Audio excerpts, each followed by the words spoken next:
Hey, I appreciate you watching Mondays with Mike. The Bible tells us as believers to always be growing up. And so whether you've been a Christian just a little bit of time or most of your life, you should be growing, deepening your relationship with Jesus and the world around you so that you can impact them at a greater degree. 1 Peter 2:2 says, like newborn babies, like newborn infants, desire their mother's milk. We should desire the pure spiritual milk that is the Word of God so that we can grow up into salvation.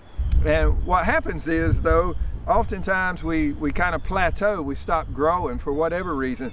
We stop eating or we stop practicing what we're learning.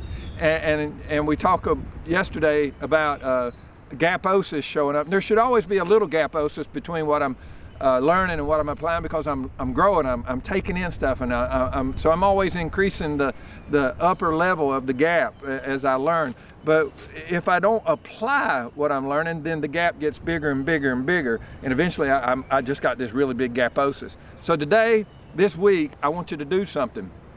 Hebrews 5 talks about how everyone who lives on milk is unskilled in the word of righteousness since he is a child, but solid food is for the mature.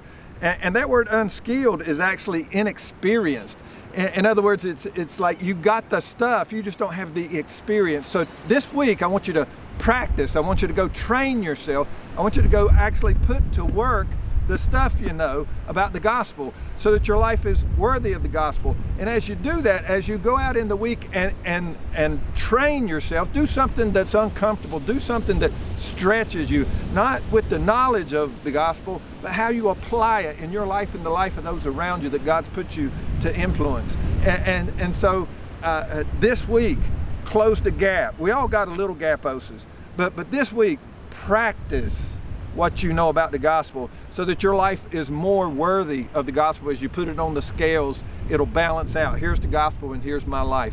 There's not much out of balance with that. Practice the gospel this week as you go. Close the gap and never forget, you are greatly loved.